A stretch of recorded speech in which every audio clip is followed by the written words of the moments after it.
We all know that scales are so important, or at least I hope we all know this by now, but scales can be really tricky and difficult to practice at times. And I find that there are some things that really hold us back, and today we are going to look at those things and I'm going to give you guys some solutions. Stay tuned for the end of this video because I want to tell you guys about something really exciting that's happening at the Flute Practice.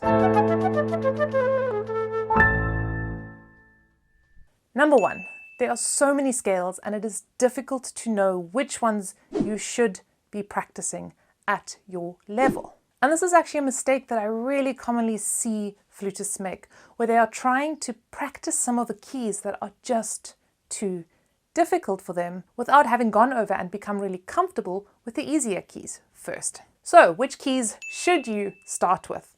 My ultimate favorite key to start with is F major. It's such a great key. It doesn't go too high, it doesn't go too low. It's also just one flat, which is super easy to remember, and all around it's just a pretty nice scale. With that, you may as well do G minor while you're at it. I love to always do the major and minor pairs together where possible. G major is another really easy, nice key to practice. You can do G major and E minor, and whether or not you're playing at 1 octave or 2 octaves, they kind of work for various levels. It's a pretty comfortable key, adding just a little bit of a challenge with that F sharp. C major is a surprisingly tricky key, but it's a good one to start with because it does challenge you whether you're going down to that low C or even just to that middle register C, and it's not very difficult because you don't have to remember any of the sharps or flats. Along with that, go for A minor. Those are your first 6 keys, and only when you are really comfortable with those keys do I recommend going to the next step, which is adding some more sharps and flats. I like to go to the next level, which is adding 2 sharps and 2 flats on either side. So you go to D major, B minor, B flat major and G minor, and you carry on working in this way. Then you add 3 flats and 3 sharps, then 4 flats and 4 sharps. Eventually, when you really have got all your majors and minors down, then you can start moving through the circle of fifths and just working your way through the keys as they occur in the circle of fifths. Keep a list of the scales that you are busy working on and see how you progressively add scales to that list. Number 2, a big problem I see is not knowing how high or how low to play your scales. How many octaves do you play? What happens to those scales that's really easy in 1 octave, but then they get crazy in 2 octaves, like A minor? Super easy 1 octave, a little bit of a nightmare 2 octaves. One of the biggest mistakes I see players make is that they try to go too high too soon because they think that they have to play all their scales in 2 octaves, and you just don't. For example, a more beginner player would learn F major in 1 octave. As they progress, they will start going to a 2 octave F major scale, but they won't play a 2 octave F major scale until they've actually learnt F major, G major, C major, and all the relative minors in 1 octave. A really helpful little tip here is to actually go look at the scale lists of some of the exam systems like Trinity or Royal Schools of Music, because there they have got a list of the scales that you should be playing at each grade level, and they tell you exactly how high to play them. They even have scales which go to the 12th, which sounds complicated, but basically if you count 12 notes up from the bottom note, that's the note that you would stop at. So for example, an A minor scale that goes to the 12th, you would count 12 notes up from A and you would get to E. So you would stop the scale on the 3rd register, E, and come down again. A huge obstacle for people in learning their scales is understanding their scales and really being able to switch between their scales at the drop of a hat. Like if I ask you, how many sharps does A major have?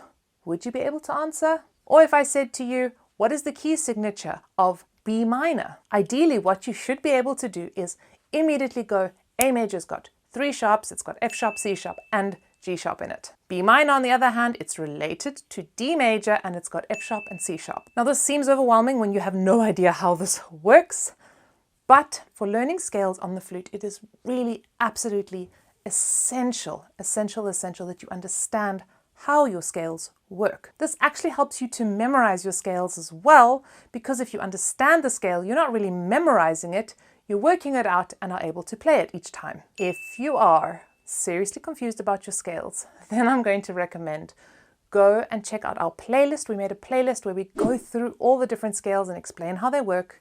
And if you are still confused, then I really recommend go sign up for our mailing list, because we are going to be launching some theory classes very soon, and these spaces are going to be super limited. My patrons and our email list tend to get preference for spots. So if you want to get onto those lists to get first preference, I really recommend you do so. Another big problem I see is that people really want to speed up their scales, but they don't know how to get them faster. Or if they try to push them, they just become messy and out of control. And the first thing to really remember here is that speed should not be your ultimate goal. Your ultimate goal with scales is to get even and easy fingers. We want to have fingers that feel quite calm and relaxed when they play their scales, and that is what you want to speed up. Because no matter how fast you play your scales, if you do not sound even and your fingers are not calm and released, it's always going to sound messy. A great tip here is to use our good old friend, the metronome. That's quite right. Put on your metronome really nice and slowly so that you're playing 2/8 notes on one beat.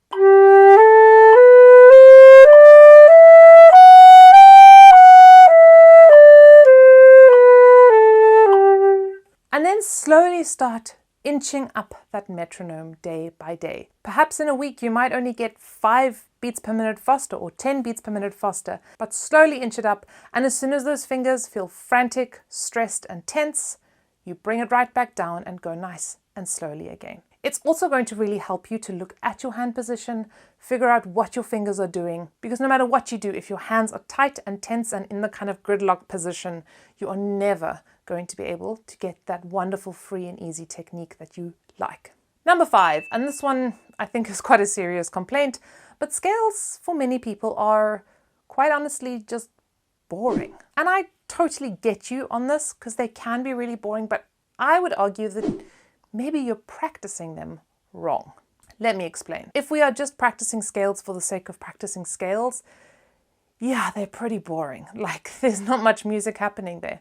But if we are using our scales to work on other parts of our playing, like our tone, our breathing, our finger technique and our hand positions, our articulation, or we're working systematically like this, where we're speeding them up with the metronome, they become a lot less boring, but rather they become a tool to help really improve our playing. And much like brushing our teeth in the morning, where we get into a habit of brushing our teeth every day, scales become kind of like our musical toothbrushing. They're a wonderful moment to kind of check in with our playing, our sound, our bodies, our breathing, our fingers, figure out what's going on. We have moments to really listen to what we're doing, where the inconsistencies and irregularities are. And I think when we start working like this, we can actually start to fall in love with our scales. Yes, that's right, I said it. You could fall in love with your scales. Scales are so important that I have not only taken the time to write a whole flute scale book, but actually created a whole flute scale course for you guys to do. In this course, we are going to be tackling some of these major problems of practicing your scales. There are links down below where you can go and sign up for this course. We are launching the course on the 25th of October. It's a great opportunity to sign up and be part of this community and be part of this journey live. If you are watching this video a bit later though, you can still sign up, you can still be part of the community, and you can still really whip your scales into shape. As always, happy practicing everybody, and see you guys next time.